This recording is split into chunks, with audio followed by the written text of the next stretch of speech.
Okay, so these are the Saxon Oat cakes that we're going to be making in Year 7.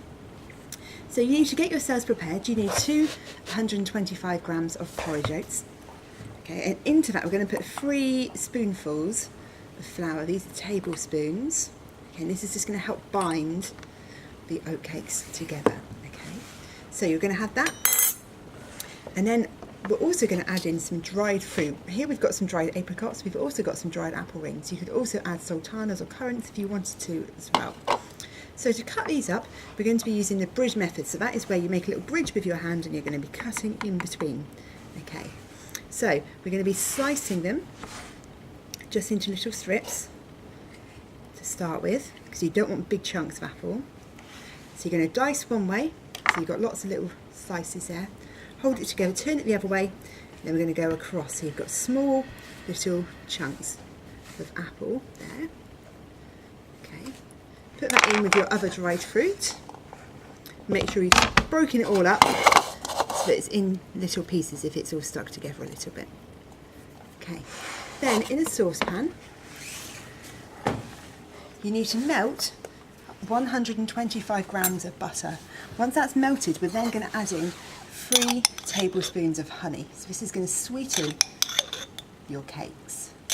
Okay, so 3 spoonfuls into there.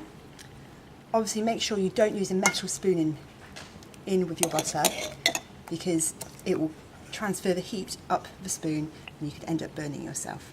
Okay, so once that's all melted and there's no lumps left in your butter, you're then going to give your porridge oats and flour a good little shake. Make sure they're all in together. And you're going to pour these into the saucepan. Take it off the heat. Make sure you turn the hob off.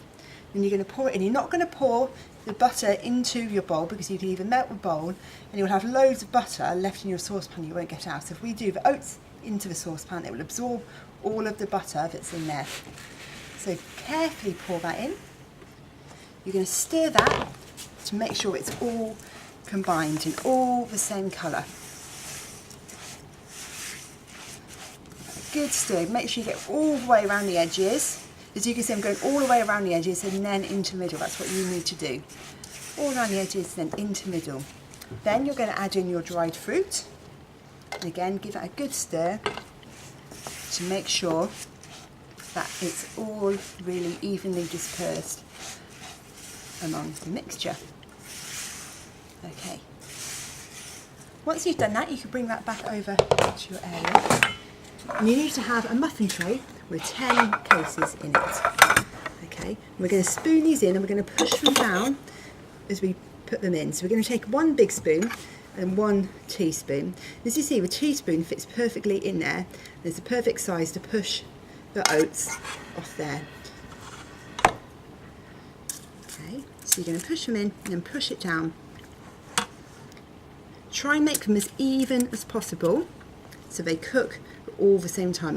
If you have 1 really big one and 1 really small one, the big one won't be cooked and the little one's going to burn. So make sure you give them a good little press down. Okay, making sure they're all at the same height, pushing them all down evenly. Keep going until you've got all 10 completed, and then you're going to put them in the oven for about 12 to 15 minutes until